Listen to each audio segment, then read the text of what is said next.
This keyboard is $300 and Pulsar thinks this is the best for streamers, but I disagree. I think it's more than just that. The main draw of this keyboard is underneath these two nondescript buttons right here. They don't feel all that great, but they do an important function, which is operate the in-house Pulsar design proprietary KVM switch. Now, KVM switches aren't a new technology. They've been around forever. The one in here works basically flawless, which it better do because it's a $300 keyboard. On the back of the keyboard, you find two USB-C ports and two USB-A ports. The two USB-C ports go into your two different PCs, and the two USB-A ports allow you to basically have a USB hub. So a single set of peripherals, mouse, keyboard, headset, webcam, etc. can be connected to two different computers at the same time, and you just press one button to switch between them. The advantage of having this KVM switch in the keyboard makes it so that your setup is neater, everything is more integrated, and you have less cable clutter and just more convenience in operating your peripherals and your KVM. Who is a feature like this actually for? Now, Pulsar says this is for streamers, and of course, they're not wrong. If you're a streamer with two PCs, a gaming PC and a streaming PC, having a KVM switch and only needing a set of mouse, keyboard, and peripherals makes it really easy to have a cleaner, nicer setup. You don't have to make space on your table for extra clutter in the form of a spare keyboard and mouse. But I think it's more than that. When I'm asking around my friends and colleagues about this keyboard and what they thought, an example of people like this will be engineers, people who work with 3D printing machines, CNCs, and often have a second PC to manage those fancy gizmos and machinery that they have in their setup. In fact, my engineer friend is actually going to buy one of these because, well, he really appreciates having a good keyboard and a good KVM built straight into it. He's not a streamer, but he appreciates the feature, and I think Pulsar's missing a potential target audience here, focusing only on streamers, because I think more people would enjoy a well-integrated, clean and simple KVM switch.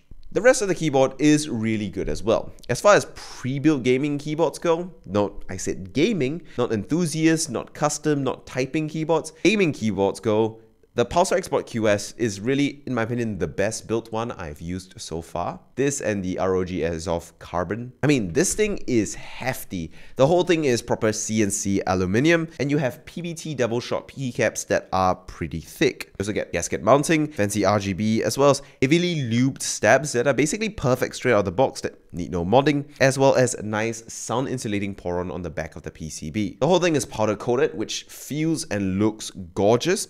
And the base is also open and matches Pulsar gaming mice that have holes on the bottom with the same style of pattern.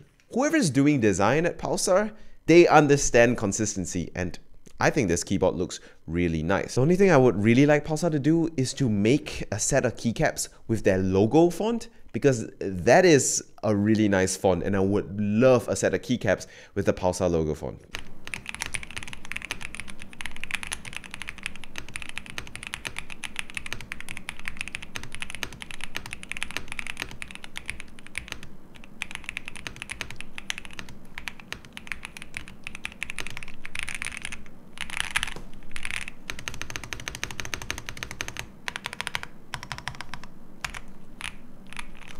Some people might say the open base on the bottom is a risk.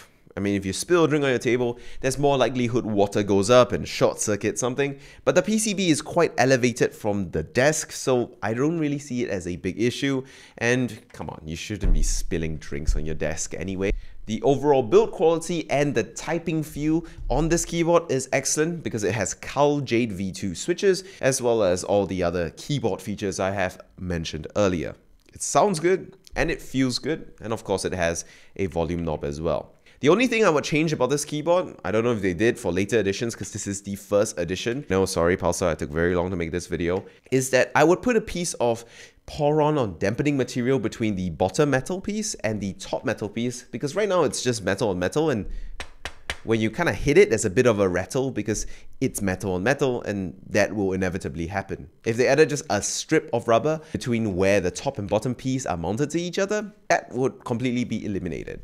Although it's nothing that you would ever notice since, well, it's a keyboard that you place on your desk. You're not gonna knock on it all the time. And yes, if you're wondering, the switches are south-facing RGBs, so you're not going to have keycap interference problems, so it's going to sound good. As far as gaming experience go, the Xboard QS is, well, a standard gaming mechanical keyboard, which means no Hall effect switches here. If you're looking for Hall effect or you're coming from Hall effect and you're really used to it, then this is not going to be the keyboard for you. But as far as I know, Pulsar has teased a Hall effect version coming down the road. Latency is good, especially after the firmware that cut latency from 6 milliseconds to 1 millisecond and added quick tap. Pulsar's version of Razer's Snap Tap, which is basically SOCD. There was a whole hoo-ha about it, and if you're watching this video, chances are you already know. The thing is though, that feature is mostly relevant and mostly important in Counter-Strike. Counter-Strike has banned it already. If you use that feature in any ranked game, you would get kicked from the lobby, and if you use it in a tournament,